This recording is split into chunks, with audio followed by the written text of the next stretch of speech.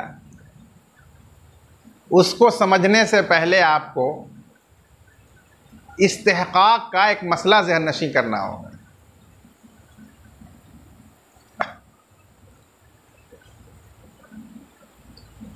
इस्तेहकाक के बारे में पीछे भी आप जान चुके हैं कि दूसरे के कब्ज़े में मौजूद माल के ऊपर कोई शख्स अपनी मिल्कियत का दावा करे और वो काबिज उसका इनकार कर दे, वो कहे कि ये मेरे कब्ज़े में है तो मेरी मिल्क है। अब ये मुद्दई मिल्क बैना कायम करके और काजी से उसमें अपनी मिल्क का फैसला हासिल कर ले, तो अब ये मुद्दई उस चीज़ का जो गैर के कब्ज़े में मौजूद थी वो मालिक हो जाता है। तो वो जो गैर का मकबूजा माल था जिसमें मुद्दई मिल्क ने बैना से अपनी मिल्क को साबित कर दिया, वो मुस्तहक माल कहलाता है, जिसमें गैर का इस्तेहकाक साबित हो चुका है।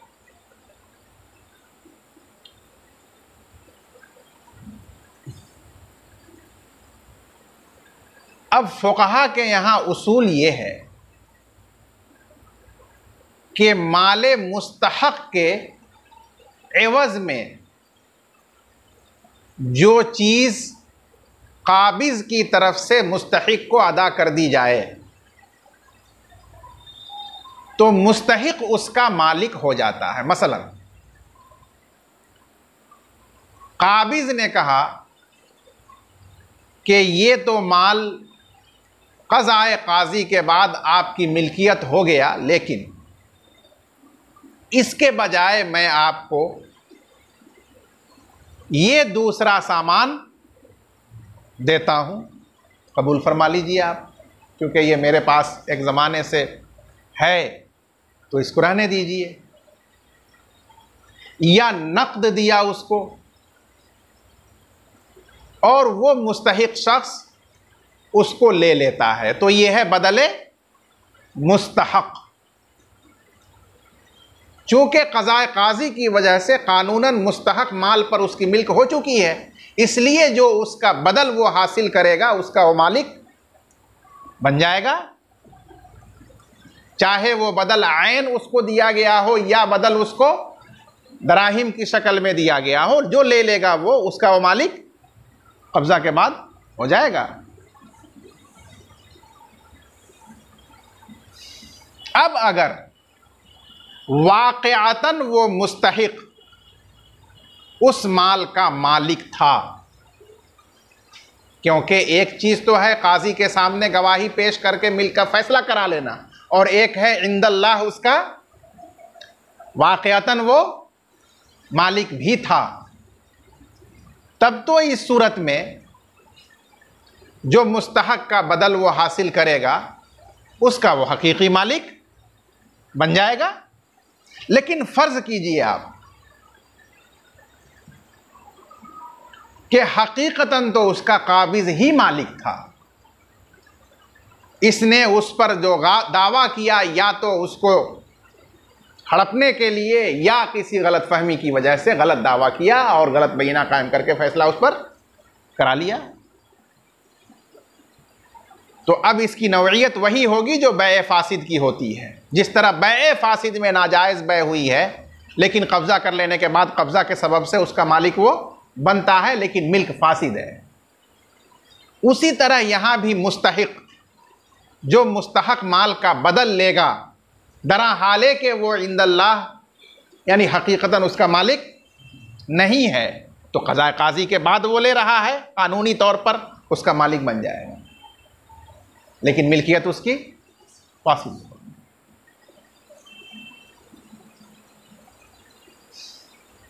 अब ये मुस्तहिक शख्स उस बदल को लेकर नफ़ा कमाता है। अब आगे का मसला आपके सामने एकदम क्लियर हो गया कि अगर वो बदले मुस्तहक लिया हुआ कोई मुअय्यन ऐन चीज़ थी, कपड़ा था, किताब थी, वगैरह वगैरह, कोई मुअय्यन चीज़ थी, और उसको लेकर के उसमें उसने बेचा और नफ़ा कमाया है, तो अब जो ये नफ़ा कमाया है वो क्या है? जो असल तो लिया है वो तो है ही वाजिब उर रद्द, जब उसका मालिक नहीं है तो उसको रद्द करना ही पड़ेगा। लेकिन जो उसमें नफा उसने कमा लिया वो वाजिबुत तसद्दुक है। क्यों? शुबह है। कानूनन तो मालिक आप हो चुके, लेकिन खुब्स का इसमें शुबह है। और अगर बदले मुस्तहक में उसने दराहिम व दनानीर या नकद रुपए लिए और उनसे कुछ खरीदा, फिर उसको बेचा और नफा उठाया, अब उसके लिए क्या होगा? ये जायज़ हो जाएगा, क्योंकि इसमें शुबह तो शुबह है और शुबह तो शुबह मोतबर नहीं होता। इसको ज़हन में रख करके यहाँ जो सूरत है वो देखिए आप। वक़ज़ा इज़ा दआ अला आखर मालन, और इसी तरह जब किसी ने दूसरे के ऊपर माल का दावा किया। मिसाल के तौर पर अल्ताफ़ के कब्ज़े में एक किताब थी हिदाया आखिरैन, और उस पर तनवीर ने अपनी मिल्कियत का दावा कर दिया। फ़क़ज़ाहु इय्याहु, दावा का मतलब ये है कि दावा करके और काजी के सामने बय्यिना के ज़रिए उसमें अपनी मिल्कियत साबित कर दिया, जिसकी वजह से फ़ैसला हो गया उसके हक़ में, और उस मुद्दा अलैह ने वो माल, वो किताब मुद्दई को अदा कर दिया, हवाले कर दिया। फ़क़ज़ाहु इय्याहु, अब वो हासिल कर लिया इसने। सुम्मा तसादक़ा अन्नहु लम यकुन अलैहि शैउन, ये सब मुकम्मल हो जाने के बाद अल्ताफ़ को तो हकीकत का पूरी तरह इल्म था, इसलिए उसने खूबसूरत प्लानिंग की। पहले दोस्ती की तनवीर से, फिर उसको तबलीगी जमात में एक चिल्ला के लिए ले गया, बुज़ुर्गों की सोहबत में बैठाया, अल्लाह रसूल आखिरत का ज़िक्र उसके सामने सुनवाया। उसके बाद चिल्ला ख़त्म होने के करीब आया तो तन्हाई में एक बार मस्जिद के अंदर मेंबर के सामने बैठा के पूछा कि देख भाई, मरना मुझे भी है, तुम्हें भी है, मैं तुम्हें याद दिला रहा हूँ, ईमानदारी से तुम याद करो सही से और बोलो कि वो तुम्हारा था जो तुमने मुझसे लिया। इस तरह की सूरत बन सकती है जिसमें बाद में वो दोनों बरज़ा व रग़बत मुत्तफ़िक़ हो गए कि नहीं, मेरा तुम्हारे ऊपर कुछ वाजिब नहीं था। सुम्मा तसादक़ा अन्नहु लम यकुन अलैहि शैउन, फिर ये मुद्दई और मुद्दा अलैह बाहम मुत्तफ़िक़ हो गए कि उस मुद्दा अलैह पर मुद्दई के लिए कुछ वाजिब नहीं था, किसी गलत फहमी की वजह से ये दावा किया गया था और हासिल कर लिया गया था। इस पर इत्तेफाक दोनों का हो गया। तो अब तो जाहिर है कि वो वापस करना होगा, लाज़मी बात है, जब उसका नहीं है तो वापस तो करना ही होगा, ये तो तय है कि वापस किया जाएगा। लेकिन इस बीच में क्या हुआ है? वक़द रबिहल मुद्दई फ़ी दराहिम, फ़र्ज़ कीजिए कि उसने दराहिम का दावा करके उसको लिया था, यानी गैर आइन लिया था, और उन दराहिम में उसने कारोबार करके नाफ़ा और फ़ायदा उठाया है। वक़द रबिहल मुद्दई फ़ी दराहिम, दरा हाले के मुद्दई ने मौसूला दराहिम में नफ़ा हासिल कर लिया है, तो यतीबु लहुर रिबहु, उसके लिए वो नफ़ा हलाल होगा, जितना लिया है उतना सिर्फ उसको वापस करें। लिअन्नल खुब्सा लिफ़सादिल मिल्की हाहुना, इसलिए कि नफ़ा में खुब्स मिल्क के फासिद होने की वजह से है यहाँ, क्योंकि अभी आपको बताया गया कि इस्तेहकाक की सूरत में जो लिया जाता है मुस्तहक का बदल, उसमें अगरचे हकीकतन वाक़यतन मिल्क मुस्तहिक की ना हो, फिर भी क़ज़ाए क़ाज़ी और कब्ज़ा के बाद उसकी मिल्क साबित हो जाती है, जैसे बै फासिद में हो जाती है। लेकिन चूँकि हकीकतन नहीं है, जैसा कि बाद में इन्होंने इत्तेफाक कर लिया, तो इसलिए अब जो मिल्क है, अब जाहिर हुआ कि वो मिल्क कैसी मिल्क थी? फासिद मिल्क थी, उसी को कहते हैं। क्योंकि खुब्स यहाँ फसाद मिल्क की वजह से है। लिअन्न दैन वजब बितस्मिया, इसलिए कि दैन वाजिब हो गया दावा करने की वजह से। यहाँ तस्मिया से मुराद दावा है। जब तनवीर ने कहा कि मेरा तुम्हारे ऊपर 1000 दिरहम वाजिब है, तो इस दावा करने की वजह से, यानी उसको बैयिना से साबित करने की वजह से वो वाजिब हो गया। सुम्मस्तुहिक़्क़ बित्तसादुक़, फिर वो वाजिब दैन मुस्तहक हो गया बाहमी इत्तेफाक कर लेने की वजह से। मुस्तहक हो गया यानी वो अल्ताफ का साबित हो गया कि उसका नहीं था, बल्कि वो जो लिया गया है वो अल्ताफ का था। ये मतलब है यहाँ मुस्तहक हो जाने का, कि फिर वो मुस्तहक हो गया यानी लिया हुआ वो दैन गैर की मिल्क हकीकतन साबित हो गया बित्तसादुक़, बाहमी इत्तेफाक कर लेने से। व बदलुल मुस्तहक़ी ममलूकुन, और मुस्तहक चीज़ का बदल जो ले लिया जाता है वो लेने वाले का ममलूक होता है।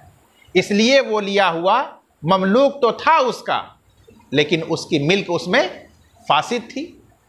फ़ला यामलु फ़ीमा ला यतअय्यन, लिहाजा ये कारगर नहीं होगा, मोतबर नहीं होगा। ला यामलु का मतलब ला योतबर, लिहाजा ये मोतबर नहीं होगा उस चीज़ में जो मुतअय्यन नहीं होती, जैसे दराहिम। और उसमें मोतबर ना होने का मतलब यही है कि उसमें अगर नफ़ा उसने उठा रखा है तो वो उसके लिए हलाल है, क्योंकि ये शुबहतु शुबा हुआ। हाँ, अगर यहीं पर दराहिम के बजाय वो कोई मादी किताब वगैरह की सूरत होती और उस पर वो नफ़ा हासिल किया होता तो फिर वो खुब्स मोतबर हो जाता और वो वाजिब तसद्दुक़ होता, क्योंकि उस सूरत में खुब्स का शुबा हो। इबारत बहुत ही मुख्तसर और ताबीर बहुत ही गैर वाज़ेह किस्म की है। जब आप उसको उस तरह समझेंगे जिस तरह अर्ज़ किया गया तब समझ में आएगा, वरना तो परेशानी हो जाएगी आपको। लिअन्नल खुब्स ले फ़सादिल मिल्की हाहुना, इसलिए कि नफ़ा में खुब्स यहाँ फ़साद मिल्क की वजह से है, न कि आदम मिल्क की वजह से। अब फ़साद मिल्क को साबित करते हैं। लिअन्न दैन वजब अभी तस्मिया, इसलिए कि दैन वाजिब हो गया मुद्दआ अलैह पर दावा की वजह से। दावा का मतलब यह है कि जब उसने कहा कि मेरा इस पर 1000 रुपया है और उसको काजी के सामने बैयिना से साबित भी कर दिया, तो इसकी वजह से जब काजी ने फ़ैसला उसके हक़ में कर दिया तो उसकी वजह से वो दैन उस पर वाजिब हो गया, यानी कानूनन व शरअन। अच्छा, सुम्मस्तुहिक़्क़ बित्तसादुक़, फिर वो वाजिब दैन मुस्तहक हो गया, यानी बजाय मुद्दई के मुद्दआ अलैह का हक साबित हो गया बित्तसादुक़, आपस में इत्तेफाक कर लेने की वजह से कि उस पर मेरा कुछ भी वाजिब नहीं था, तो मुद्दा अलैह का वो हो गया ना। फिर वह बदलुल मुस्तहक़ ममलूकुन, अब वो गैर के मुस्तहक का बदल जो उसने हासिल कर लिया था 1000, बदल मुस्तहक ही ना हुआ, दैन मुस्तहक का एवज उसने हासिल किया था। तो मुस्तहक का बदल जो हासिल कर लिया जाए तो वो हासिल कर लेने वाले का ममलूक हो जाता है कानूनन। तो बदले मुस्तहक लेने वाले तनवीर का ममलूक था, लेकिन वो ममलूक फसाद मिल्क के साथ था, क्योंकि बाद में ये जाहिर हो गया कि उसको वो हक हासिल नहीं था। तो ममलूक तो है लेकिन मिल्क फासिद के साथ ममलूक है। यहाँ तक की इबारत से ये दावा साबित हो गया कि यहाँ खुब्स नफ़ा में फसाद मिल्क की वजह से है। मिल्क है लेकिन फासिद मिल्क है। अब ये फ़ला यामलु का ताल्लुक़ खुब्स से है कि जब खुब्स फसाद मिल्क की वजह से है तो जो खुब्स फसाद मिल्क की वजह से हो मुअय्यन में तो कारगर है, वो कि शुबा हो जाता है खुब्स का और मुतबर शुबा तो वाजिब तसद्दुक़ है। लेकिन ये खुब्स जो फसाद मिल्क की वजह से है ये कारगर और मुतबर नहीं होता है गैर मुअय्यन में, क्योंकि उस सूरत में शुबा तो शुबा होता है जो मुतबर नहीं है, और यहाँ वही लाजिम आ रहा है, इसलिए ये मुतबर और कारगर नहीं होगा। और उस खुब्स के बावजूद भी वो मुस्तहिक़ यानी मुद्दई के लिए वो नफ़ा हलाल होगा। हाँ, जो उसने लिया है वो सिर्फ वापस करेगा क्योंकि वो मुस्तहक़ हो चुका है। वल्लाहु आलम बिस्सवाब।